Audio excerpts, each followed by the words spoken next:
All right, joining me, some of you will be watching this on Zoom and YouTube. Others will be listening on the podcast. 9-year NBA vet, UCLA Bruin. He now works for just about every media company under the sun, ESPN, CBS, Fox Sports with me. Ryan Hollins, what's good, man? How you doing? Hey, man, what's going on, brother? Thanks for having me. Appreciate you reaching out, man. Cool stuff.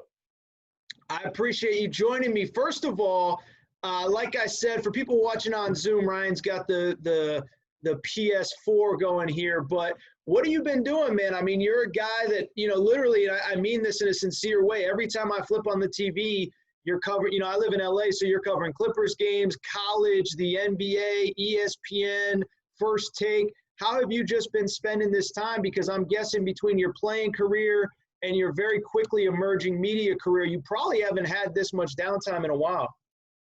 No, I haven't, man. And it's really tough without the NBA right now because, obviously college was cool, but, even March Madness getting canceled. I would just say in general without basketball, I'd also participate in the Big Three. That's right. And without that, man, it's kind of shut everything down. So Sure. I guess, so to speak, my business of basketball, as a part-time employee, man, that's a tough one. No, 100%. And I mean, how have you been passing the time? I mean, I know it's cliche, but I got to ask, you've been watching old games, you've been watching documentaries, Netflix. Like I said, you got the PS4 popping. I mean, what have you been doing the last couple of months? Man, brother, like a bunch of gaming, and I've got 4 kids, so Okay. like they're not lacking for, my time, and I have a different respect, obviously not just for my wife, but like the teachers, because just schooling the kids, making sure their schoolwork is done, going over this stuff with them, making sure they're pointed in the right direction. That's a headache in itself. And I would always tutor my kids. Uh-huh. We never just done like full on schooling, So this is different, bro. What's the hardest thing for you now being a teacher? What's been the hardest thing? I'm guessing there's maybe some algebra, geometry that you have long since forgotten. You know what? It's nice, like with the internet, because I try to teach them how to fish. I'm like, all right, well, read me the directions. Go back over it. By the time they've read the directions, they know for the most part where to go. But I think at this point, just getting your kids to complete everything. Because they're all my kids are smart, bro. Like my son's got straight A's, and he's just like, well, I just didn't feel like doing history. Like, dude, you're 2 weeks behind in history. I just didn't feel like doing history. Like, yo, how does it, it doesn't work like that, okay? I say, hey, man, well, imagine your job, and you just didn't feel like doing something. Well, your boss isn't going to pay you, so you guys can't get away with that stuff. When you're on ESPN, you can't just say, I don't feel like talking Clippers tonight, or I don't feel like talking Lakers tonight. Oh man, shoot! I mean, mid-July, brother. Like you're doing radio in mid-July or whatever. Once basketball is done with, now we're glad basketball is year-round, but I've been doing radio for a minute to where there's no topics. You don't just go, oh man, there's no show. Like, dude, everybody's got to take. After the NBA Finals, everybody's got to take, right? So yeah. Real quick, I did want to talk about your NBA career and also your college career. One of the things I like having smart people like you on, but people that have played the game, and UCLA is such a hot button program, for lack of a better term. They're really good. They're really bad. What's wrong? What's right? And I want to talk, first of all, about your career. I mean, you had kind of a wild career. I was looking it up beforehand, so correct me if I'm wrong, but I believe – you were there. Steve Lavin's last year was your freshman year. And then your senior year, you made the Final Four under Ben Hollins. So you, I feel like, had the full, we talk about the college experience. From a basketball perspective, I feel like from having your coach fired all the way to a new coach, I don't know if at the time you considered a transfer or whatever, but all the way to finish with the Final Four. I mean, when you think back to your time at UCLA, I mean, like I said, it feels like kind of a whirlwind 4 years. Man, you couldn't have said it better, brother. I think you hit on every emotion for me. I'll say just first off, that first year at UCLA with Coach Lavin, we set records for losses. And literally, I think we lost 10 or 11 straight, and then we beat Georgetown. That's the most losses in UCLA history. I don't know if a lot of people remember that. consecutively. And then we get into a position where, like, just like the Lavin teams, we're getting hot at the end and we're ready to make the tournament. And Luke Jackson, hits the top of the key 3-pointer and knocks us out of the tournament. I bring that up to say that's where my coach was fired. Now, fast forward, my father always taught me a lesson. He's big on lessons, man. And one of the biggest lessons is, you always leave things better than it was. Mm-hmm. And, like, I look at myself in the mirror going into my senior year. It's like, dude, am I going to be the only one who went to UCLA, didn't make any tournament? Like, this is not what I came here for. So I just, in a sense, like, I vowed, like, I'm going to a championship game. I'm going to do something crazy. And we just got hot, man. And I just remember, like, there was no wasted motion. Like, I was doing anything I could to win. If it was diving on the floor, I just got tired, man. Like, if you take a loss, especially at that age, like, dude, anybody who plays sports or at that level, like, it haunts you. It haunts you. Like, when you're young and you're doing, like, if you had a bad game, like, I was the type, I always trained, like, I had a bad week. Like, it went with me afterwards. Like, it stuck with me, like, almost like to an unhealthy extent. Like, so I just was like, I'm never going to have that feeling again. I'm going to have a feeling of satisfaction after this season. And we were blessed to make it to the championship game. And nobody remembers the runner-ups. We just get grouped in with the Final Four teams. But I thought it was cool to be a part of, if not in some ways the reason that UCLA got back to somewhat of, being mentioned in college basketball's great programs. And, Russell Westbrook, Kevin Love, Collison go on to 2 more Final Four. So it wasn't a championship run, but I guess, like, we were kind of like, we three-peated in the Final Four, the 2 guys after. Yeah, real quick, so let me ask you this, right?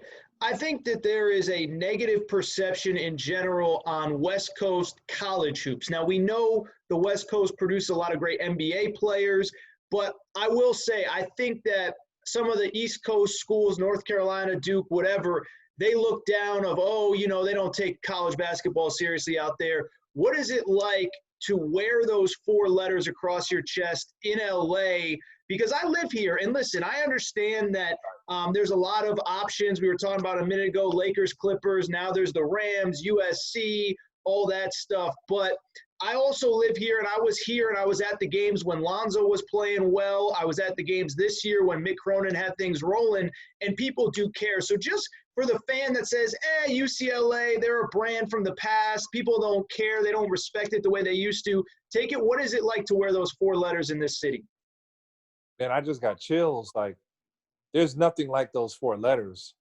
So when you think about the history of Lou Alcindor, Reggie Miller, you can go down the list at UCLA as a storied program, and it's special. Like, so for me, it meant everything. And I know that UCLA knows it. Like, they've dropped the ball. And I'll just tell it to you straight off like this. They got cocky and they got arrogant, and they thought that just being UCLA was good enough. Yep. And being, like, just UCLA is not good enough, not for this group of kids. Yep. Like, this group of kids like to hear the rap music and social media and all that stuff. But, like, for my generation, your generation, like, UCLA, like, it meant something. And we had been losing out to these kids, to the Kentuckys, to the Dukes, to the Carolinas. We were, and we had to make a change to get back. And I'm going to be honest, the big reason why we were losing out, and it's not just dropping the ball as far as the donors, the athletic director, and coaching and recruiting and all that, it was a lot of the alumni. And that Wooden generation did not want to let go of the John Wooden generation. Sure. Tire shoes, right, and come in. We love Coach Wooden, so I'm not saying it as a diss to Coach Wooden. But the reality was, these young kids, I remember Coach Wooden, these young kids don't even know who Wooden was. Sure. So you're trying to go by the same standards, and it wasn't going to work. So I'll say, for instance, like, remember when, the jerseys came out, and UCLA had black jerseys, right? Yeah. Matt Barnes and Capono and Rico Hines, those guys were wearing the black jerseys. The old Wooden generation, they went bananas, bro. And they're Really? like, nah, we're not, you're not wearing that. That's not UCLA. So like any type of fun, like we used to like warm up to like country music and honky tonk, or like true story. So like, it was like, yo, like what kid wants to play in this environment? Sure. And then, the games aren't filled if you're not really popping like that as a university. Why? Because no one's going to drive and sit in 4 hours of traffic to make it to Westbrook. Thank you. On a Tuesday night. You know what I'm saying? Like, you got to like gear up for a Saturday game. So when they like the campus is on board and they're going out to change things now, but at the same time, the boosters were the ones that were paying the money. They're paying the money for that stuff, but they were driving the school into the ground. And obviously that falls on coaching. That falls on a lot of other factors than just that. But, it definitely was a factor. Like, I'm not going to pretend like all those things added up in mind, like the facilities. Yeah. Bro, we used to practice in the floor. Bro, the floor was like concrete. And all of our guys had, like our knees would hurt. And you couldn't tell, because you're like, 17-year-old kid talking about his knees hurt. Like who cares, right? Mm-hmm. So me, Farmar, Afalo, Bamute, all of us, once we make it to the NBA and we go test, one of the consensus was, even Russell Westbrook, man, you guys are athletic. You got, what the heck? You guys, I didn't see this in the game. I didn't know. Bro, I can't tell you how many times I heard, I didn't know you were this athletic. I never knew that you were this athletic. We kept hearing that so much, essentially because when you're jumping on concrete and practicing for 3 hours a day on concrete, no one knows what you have. And then you finally get out of that. And, people see you can run, you can jump. Dude, when I went on to the draft, this is my highest number on record. I don't know what the other records were. 43.5-inch vertical at 7 feet. Wow. I didn't jump like that at UCLA because we're practicing on concrete.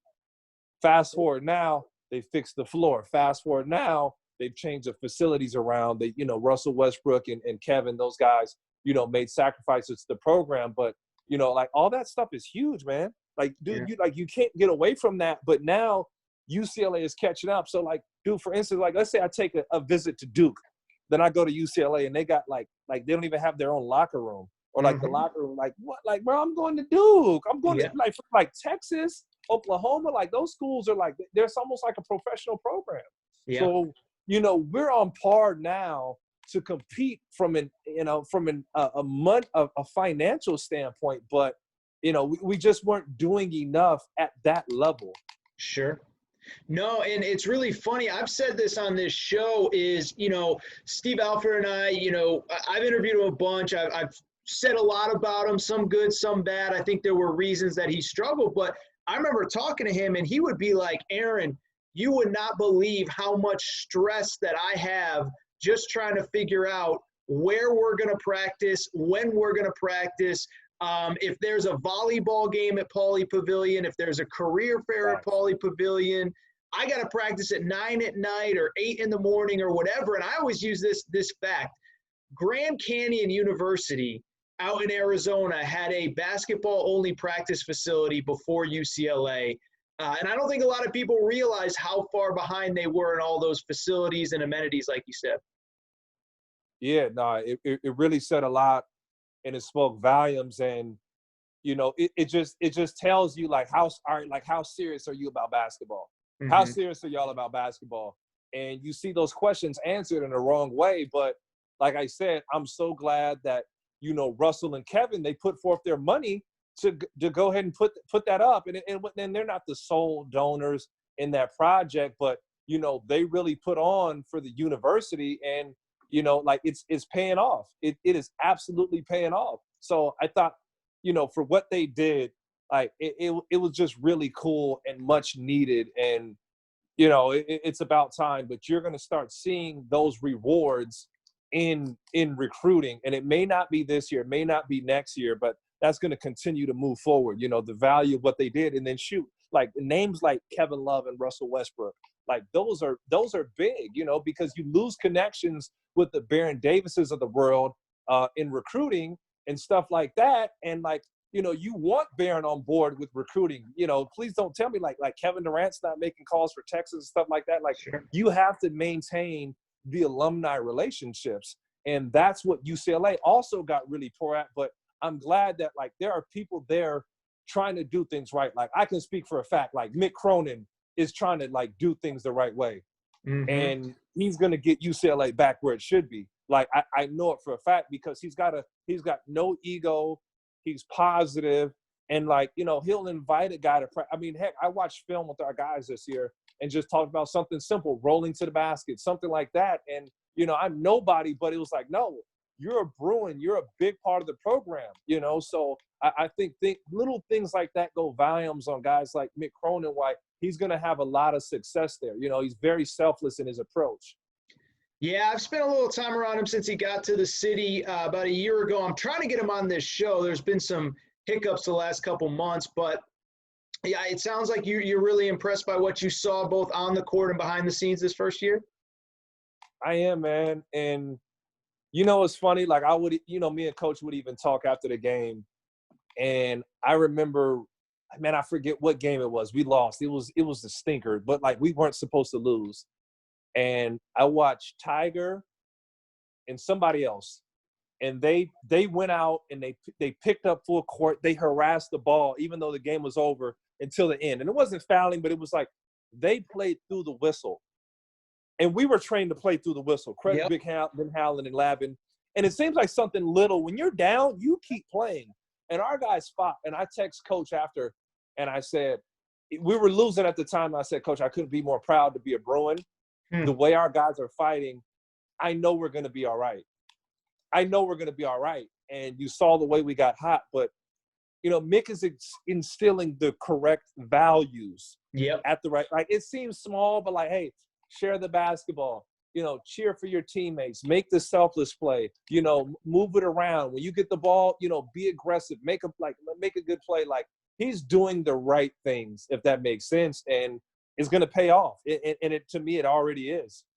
Yeah, let me ask you, last kind of UCLA thing, we'll get to some NBA stuff, but, when I think back to your teams and UCLA, even a little bit before you got there, like you said, effort, hard play, and you guys kind of had those, like, dudes that weren't afraid to get down and dirty. I mean, you mentioned Matt Barnes. I mean, he's like the ultimate guy when you think NBA, toughness, doesn't care about stats, is going to do what he needs to do away from the ball to win. I don't want to generalize your play, but, you seem like that same kind of guy. And Darren Collison, a guy that you mentioned a minute ago, 4-year career, 3 Final Fours, 10-year NBA career. It feels like those guys were missing in, like, the last couple years. And it's early because Coach Cronin, this is his first full recruiting class. He's got a kid coming in, I think, this year that reminds me a lot of that, Jalen Clark. But that's the other thing, too, is, like, maybe I'm crazy and I don't want to speak poorly about, any previous players, but it felt like those kind of grimy guys that you need to win at the highest level were kind of lacking. You know what I mean? Man, look, bro, flat out, every kid on that top 100 list don't necessarily belong. You know what I'm saying? And you may get blown away. Oh, man, he's great. But, like, you get the wrong kid. You get the wrong – especially with AU basketball and the relationships with these coaches and everything going. Like, you get the wrong kid, man, he sets your program back. Yep. He sets your program back. And he could be a top 5. He could be all that in a bag of chips. But if you get the wrong guy, he's going to really, really hurt your program. And Mick is going to go through and get – I mean, man, I thought it spoke volumes. Like, bro, like, he didn't play Sharif O'Neal. Yep. And, my mind, I text Coach, and I thought Sharif was going to be a pro. But in all reality, at this point, he had heart surgery. He played a little basketball. Like, the game was moving a little fast for him. And he needed time to develop. And I thought that was a big thing that he didn't put Sharif in just to put him in. And I thought that was because I'm sure the conversation was had, hey, you don't play me, I'm going to transfer. I don't get the minutes I want, I'm going to transfer. And he did. But, you sacrifice culture for talent in that situation. And unfortunately, man, I love Sharif. I think he's going to be a pro. He's a heck of a player.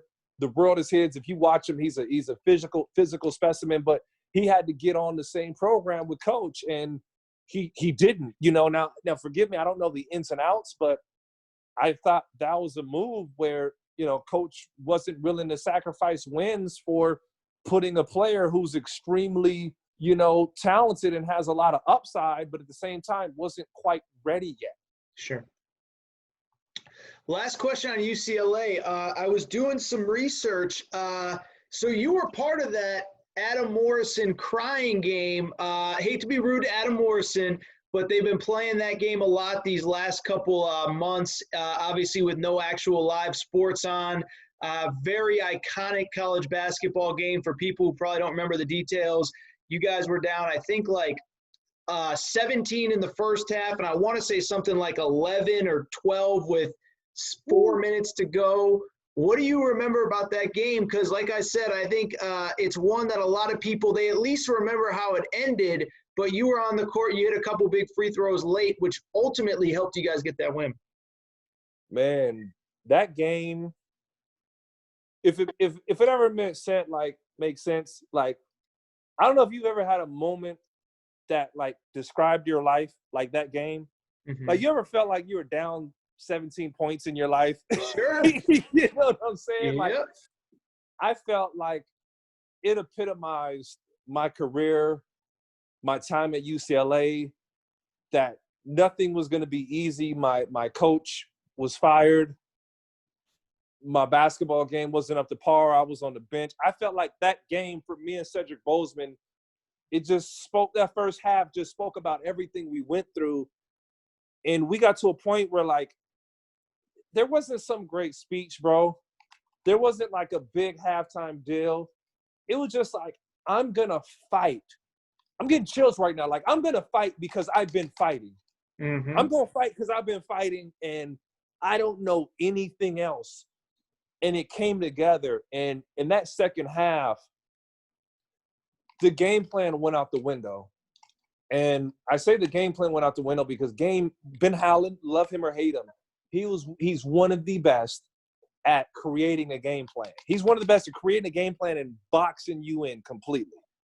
And the thing about Gonzaga, they were so disciplined that our game plan wouldn't work because they had to answer and counters for everything we did. And Adam Morrison was that good. He had every shot in the bag. It's rare that we can talk about a college athlete and you remember that has a post game, a floater, left hand, right hand, jump shot, can dunk, finish at the rim. He can run pick and roll.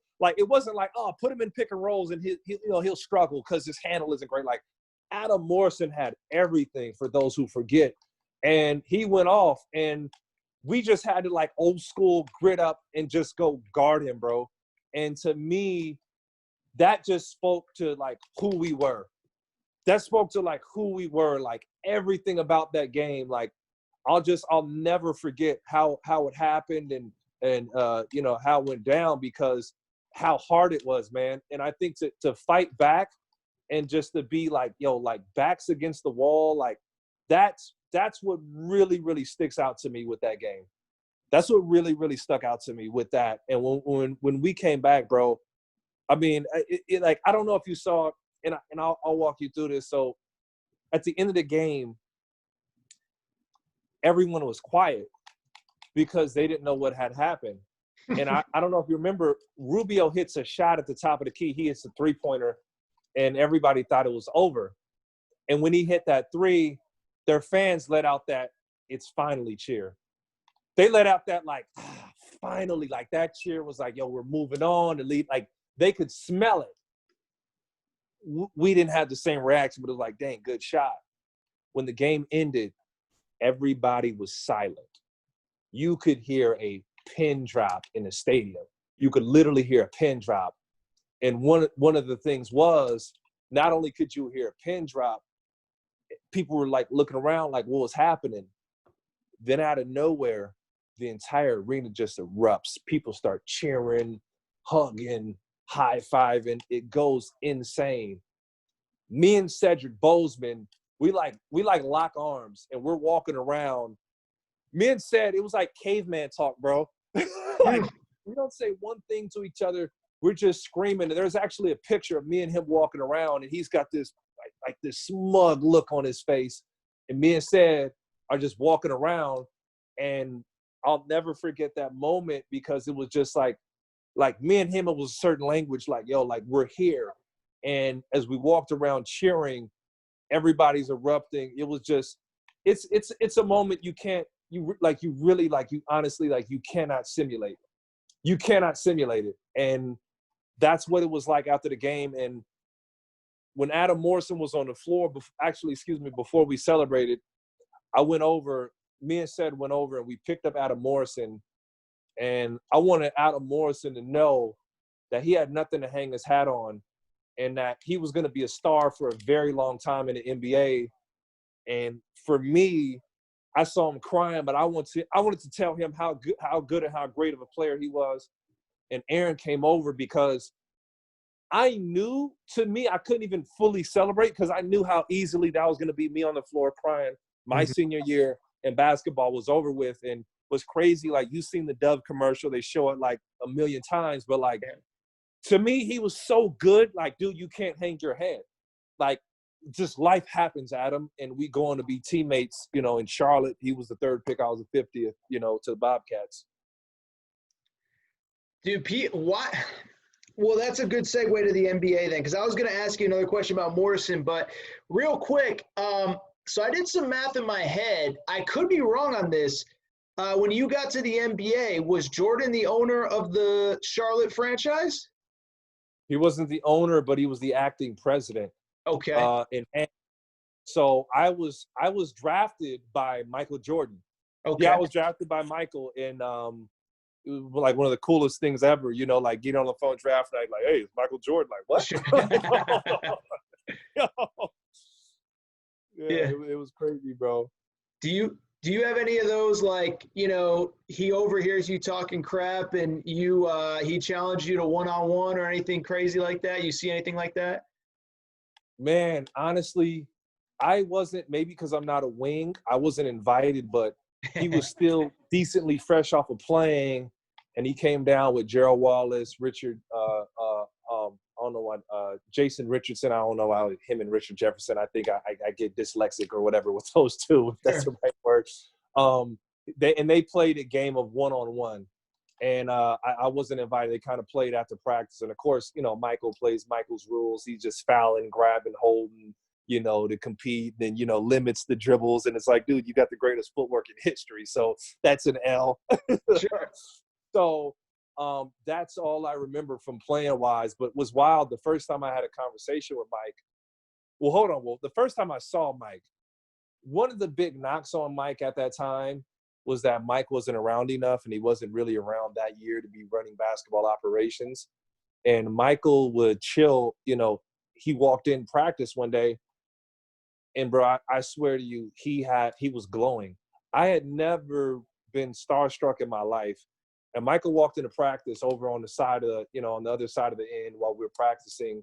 And Michael Jordan, he was glowing. And I've never felt that way about a person in my life until I saw Michael Jordan. It was like, there's just something different about him that I can't explain. There's no way you can explain.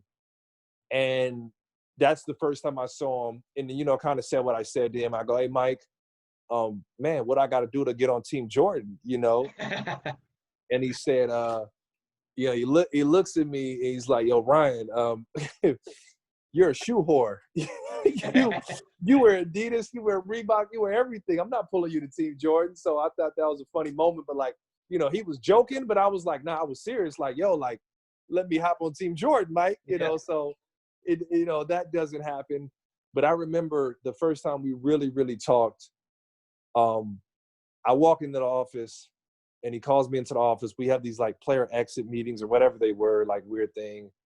And I didn't know what to expect. He goes, yo, don't worry. We're not cutting you. We really like you.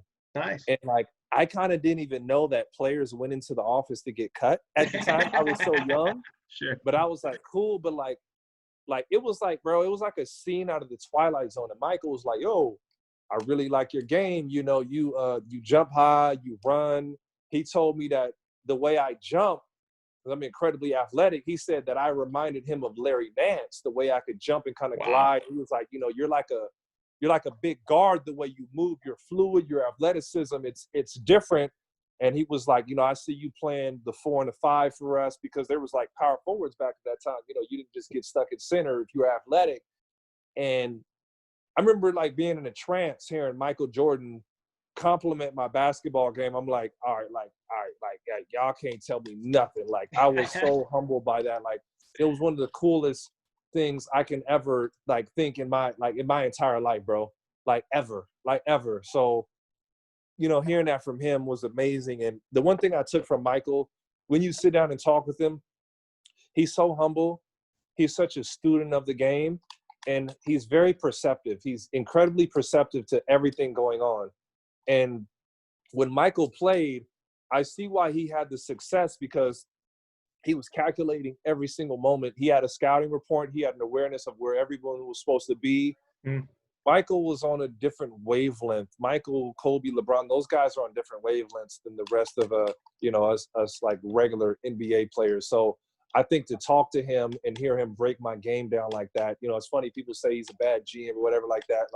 Like maybe he hasn't made the greatest choices, but Michael has an eye for talent, and he's going to have success there. But when I talk about someone who like knows the game of basketball, it will blow you away just having a conversation with him. Very good. What'd you make of the documentary, by the way? I'm guessing you, like everybody else, watched it. What'd you think of it? Man, it's one of the most amazing things I've ever seen in my life. What was really funny, as we go back to 2006, I was at rookie transition, me, Adam Morrison, LaMarcus Aldridge, Brandon Roy, Begiani, all those guys in our rookie transition. And they come in at the end of rookie transition, and we saw a trailer for it back then. Really? What? They had, listen, bro, they had a couple scenes cut out in the trailer. They edited the heck out of it. Rodman's in the bathroom with some chick getting it on, bro. Really? In the trailer. Like, they have stuff on there. Like, if these dudes weren't so mad in the next however many years, if some of these scenes come out, brother, like that Rodman's deal was edited, my guy. Rodman's deal, like, I'm sure, like a lot of that was very, like, extremely edited. A lot of it. Outside of the Rodman, I mean, what'd you make of the Michael stuff? I mean, first of all, now I need to see those deleted scenes. Yeah. Because you just reminded me. I saw it, was like, yo, this is cracking. Like, whoa, this is about to go down. What did you make of what made air? The 10 hours that made air. Man, I thought it was magic, bro. And at a time that we needed with COVID-19 going on, I think the biggest thing for me, just being honest, it wasn't just hearing old Bull stories, which I thought was like just so amazing. It was just this feeling of the first time I fell in love with basketball, like coming all the way back to me again, like watching Michael and Scottie, and like, I know these dudes are mad at each other, but I don't think they understand, like, Scottie Pippen, like, I worship the ground you walk on at that time, bro. Mm-hmm. Like, you helped me fall in love with the game of basketball. Like Michael, like BJ Armstrong, Kerr, like, you guys are enshrined in basketball history because of what you've done. And I don't think they need to be mad at you. I don't look any less at Scottie Pippen or those guys. I think they're just still the coolest on the planet for being a part of that and playing. And, I wasn't an old at that time. I'm not, 130 or 40, but like just my first memories of basketball, I can't tell you how thankful I am for that. And like, I was too young. I have hazy memories of Kareem and Magic and, sitting there watching Laker games with my great grandmother and, figuring out what's going on. But like Michael, like that guy, like he showed me basketball. So I'm thankful for that. And I don't think these guys should be as angry as they're made out. But I understand some of the things, but I don't think it's that big. Yeah, and I've said too is that, I actually give Michael credit. Everyone's saying, oh, it's Michael's version of Michael's events, yet he answered every question about gambling. He answered every question about Republicans buy sneakers too. And so I thought it was very fair to all parties. Something I asked, what's that? Did you say something? I said facts. Like I'm agreeing with you. Yeah, yeah. So I was talking to, I think a guy you know as well, Chris Broussard, about this. Do you think, and listen, I'm not trying to do the whole your generation was better than this one, Michael's generation was better than whatever, but there is a lot of things that go on now that didn't go on back in the day, right? Load management, all that stuff. And when, unfortunately, and I'm not trying to make light here, but when Kobe passed away a few months back, I saw all these kind of modern players talk about, yeah, I got that Mamba mentality and this, that, and the other thing. And, I got that Jordan mentality, whatever. And I think seeing that documentary, it's hard for me to look at NBA players. And I get why some guys would take off a night here and there. And I'm not saying you should never take a night off. Do you think NBA players now are having seen that saying, I thought I went hard. I thought I gave it my all. I thought I gave 110%.